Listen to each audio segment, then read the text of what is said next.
పెళ్ళంటే పండగ, కానీ కొందరి జీవితాల్లో అది ఎప్పటికీ ఆగని శిక్షగా మారుతుంది. ఈ కథ కూడా అలాగే మొదలైంది. ఊర్లో అందరూ మెచ్చుకున్న పెళ్లి, మంచి సంబంధం, చదువు, ఉద్యోగం, కుటుంబం అన్నీ కుదిరాయి అని చెప్పుకున్నారు. పెళ్లి రోజు స్టేజ్ మీద నవ్వులు, మెరుపులు, బంగారం కాంతులు కనిపించాయి. 30 తులాల బంగారం, 50 లక్షల కట్నం ఇచ్చిన తండ్రి మనసులో ఒక్కటే భావన, నా కూతురు సుఖంగా ఉండాలి, అంతే. ఆ మాటను అతను ఎన్నిసార్లు తనలో తానే చెప్పుకున్నాడో కానీ కాలమే అతనికి ప్రశ్న వేసింది. సుఖమంటే ఎంత డబ్బు, ఎంత బంగారం, ఎంత తల ఉంచుకోవడం అని. పెళ్లి అయిపోయింది. పెళ్లైన కొద్ది రోజుల్లోనే అదనపు కట్నం కోసం వేధించడం మొదలైంది. మొదట మెల్లగా, ఆపై గట్టిగా ఇంకాస్త కట్నం కావాలన్న మాట భార్య చెవిలో పడింది. ఆమె నమ్మలేదు. ఎందుకంటే తన నాన్న ఎంత ఇచ్చాడో ఆమెకు తెలుసు. కానీ మాటలు ఆగలేదు. రోజులు గడిచాయి, రాత్రులు పొడవయ్యాయి. ఇంట్లో నిశ్శబ్దం పెరిగింది. ఆ నిశ్శబ్దంలో భయం పుట్టింది. మొదటి దెబ్బ ఆమె ఊహించలేదు. రెండో దెబ్బ ఆమె తట్టుకుంది. మూడోసారి ఆమె ఏడ్చింది. నాలుగోసారి ఆమె ఫోన్ తీసుకుని నాన్నకి కాల్ చేసింది. నాన్న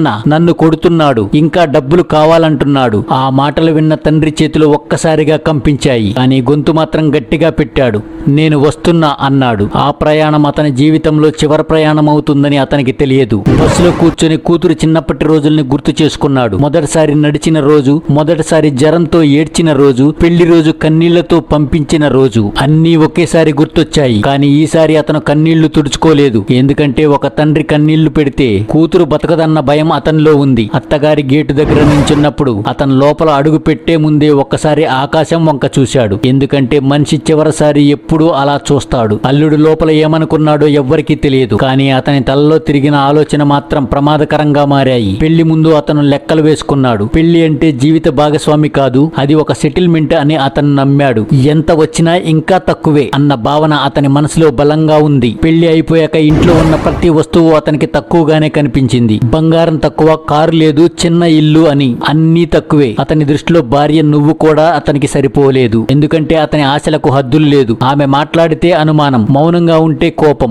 బయటికి వెళ్తే సందేహం, ఇంట్లో ఉంటే చిరాకు. ఈ మధ్యలో ఆమె శరీరం మీద పడ్డ దెబ్బలు రోజులు లెక్క పెట్టడం మానేశాయి. ఒక్కో దెబ్బ ఒక్కో బుద్ధి చెప్తున్నట్టు అతనికి అనిపించింది. కానీ అవి ఆమె లోపల భయాన్ని పెంచాయి. రాత్రి పడక గదిలో అతని వైపు చూసి ఆమె గుండె ఆగిపోయినట్టు అయ్యేది. తలుపుల శబ్దం కూడా ఆమెకు దెబ్బల్లాగా వినిపించేయి. ఈ మధ్యలో అత్తమామల మౌనం మరింత భయంకరం. వాళ్లకు అన్నీ తెలుసు, కానీ ఏమీ తెలియనట్టు ఉండడం వాళ్లకు సౌకర్యంగా మారింది. ఒకరోజు ఆమె చేతిపై రక్తపు మరకలు చూసిన అత్త ఒక్క మాట కూడా అడగలేదు. అదే రోజు ఆమె నిర్ణయం తీసుకుంది. నాన్నకు చెప్పాలి అని ఫోన్ చేసింది. ఆ కాల్ అల్లుడు కూడా విన్నాడు. అప్పుడే అతని లోపల కోపం ఒక నిర్ణయంగా మారింది. బయట వాళ్లు జోక్యం చేసుకుంటే ఇక ఆపాలి అన్న ఆలోచన అతనిలో పుట్టింది. ఇదంతా జరుగుతుండగా తండ్రి అత్తగారింటికి చేరుకున్నాడు. ఇంట్లో అడుగు పెట్టిన వెంటనే గాలి బరువుగా అనిపించింది. మాటలు మెల్లగా మొదలయ్యాయి. కానీ కళ్ళల్లో కోపం అప్పటికే ఉంది. నువ్వెందుకు వస్తున్నావని అల్లుడు అడగగా, నా బిడ్డను చూడ్డానికి అని తండ్రి అన్నాడు. అదే మాట అల్లుడికి అవమానంగా అనిపించింది. తన ఇంట్లో తన మీద ప్రశ్నలు వేసే హక్కు ఎవ్వరికీ లేదన్న భావన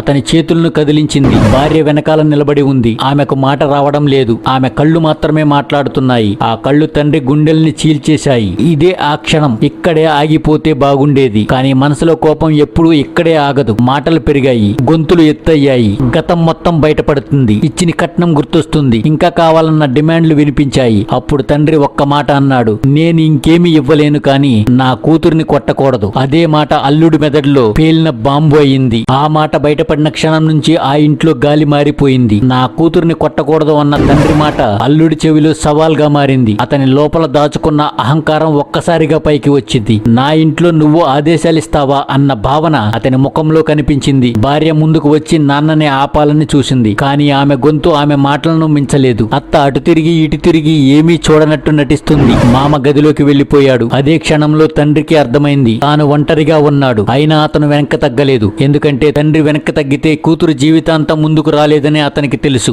మాటలు కాస్త ఇద్దరూ నెట్టుకునే వరకు వెళ్ళింది. ఆ నెట్టుకునే క్రమంలో దెబ్బలుగా మారింది. ఆ దెబ్బ తండ్రి ఊహించలేదు. అతను తూలిపోయాడు. కాళ్లు జారి నేల మీద పడ్డాడు. తల నేలకి బలంగా తగిలింది. ఆ శబ్దం వినగానే ఇంట్లో వాళ్ళు ఒక్కసారిగా నిశ్శబ్దంగా మారిపోయారు. కూతురు కేక వేసింది, నాన్న అని. ఆ కేకలో భయం మాత్రమే కాదు, ఒక ముగింపు కూడా ఉంది. తండ్రి కదలలేదు. రక్తం నేల మీద నెమ్మదిగా పాకింది. అల్లుడు మొదట షాక్ అయ్యాడు. ఆ తర్వాత కోపం భయంగా మారింది. ఇదంతా ఎలా జరుగుతుందని అతను ఊహించలేదు. కానీ జరిగింది. ఈలోపు ఇరుగు పొరుగు వాళ్ళు వచ్చారు. ఎవరో అంబులెన్స్ అని అరిచారు, ఎవరో పోలీస్ అని అరిచారు. కానీ అప్పటికే ఆలస్యం అయిపోయింది. తండ్రి ఊపిరి ఆగిపోయింది. ఒక ఇంట్లో పెళ్లి ఫోటోలు గోడల మీద నవ్వుతుంటే అదే ఇంట్లో ఒక తండ్రి శవం పడింది. జరిగింది. ఈ వార్త ఊరంతా పాకింది. నిన్న పెళ్లి కట్నం గురించి మాట్లాడిన వాళ్ళు ఈ రోజు హత్య గురించి మాట్లాడటం మొదలు పెట్టారు. కూతురు నాన్న శవం పక్కన కూర్చొని ఏమీ మాట్లాడలేదు. ఎందుకంటే ఆమె జీవితంలో మాటలు ఇక పనికిరానివని అర్థమైంది. పోలీసులు వచ్చారు. ప్రశ్నలు మొదలయ్యాయి. ఎవరు కొట్టారు, ఎందుకు జరిగింది అని. కానీ ఆ ఇంట్లో నిజం చెప్పడానికి ఎవ్వరికీ ధైర్యం లేదు. అత్తమామలు మౌనం పట్టుకున్నారు. అల్లుడు మాటలు మార్చాడు.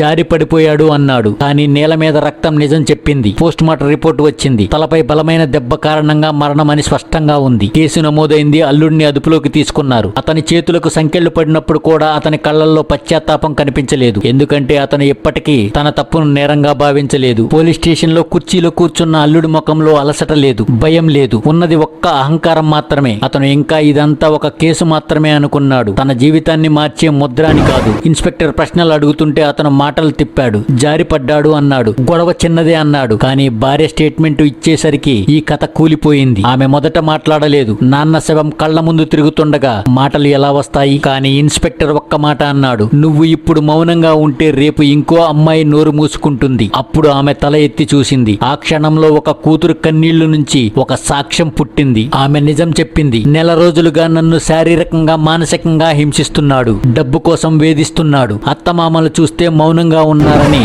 ఆ మాటలు కేసు ఫైల్లో పడినప్పుడు గ్రామం మొత్తం నిశ్శబ్దమైంది. నిన్నటి వరకు పెళ్లి గొప్పగా జరిగింది అన్న వాళ్ళు ఈ రోజు ఆ అమ్మాయిని ఎందుకు అడగలేదని తలదించుకున్నారు. కోర్టు రోజు వచ్చింది. న్యాయమూర్తి ముందు ఒక తండ్రి ఫోటో పెట్టారు. నవ్వుతూ ఉన్న పాత ఫోటో. అదే నవ్వు కోర్టు హాల్లో భారంగా మారింది. న్యాయమూర్తి ఒక్కసారిగా పైకి చూసి అడిగాడు. 30 తులాల బంగారం, 50 లక్షల కట్నం తీసుకున్నాక కూడా ఎందుకు ఆగలేదు అని ప్రశ్న. ఆ ప్రశ్నకి ఎవ్వరి దగ్గర జవాబు లేదు. ఎందుకంటే ఆశకి సమాధానం ఉండదు. తీర్పు వచ్చింది. చట్టం తన పని చేసింది. కానీ ఆ తీర్పులో తండ్రి తిరిగి రాలేదు. కూతురు జీవితం మామూలుగా కాలేదు. ఒక ఇంట్లో ఒక కుర్చీ ఎప్పటికీ ఖాళీగా మిగిలిపోయింది. ఈ స్టోరీ ఎక్కడితో ముగిసిందనుకుంటే అది మన తప్పు. ఎందుకంటే ఇలాంటి కథలు ఇంకా ఇళ్లలో నిశ్శబ్దంగా నడుస్తూనే ఉన్నాయి. బంగారం కొలతలు మారుతున్నాయి.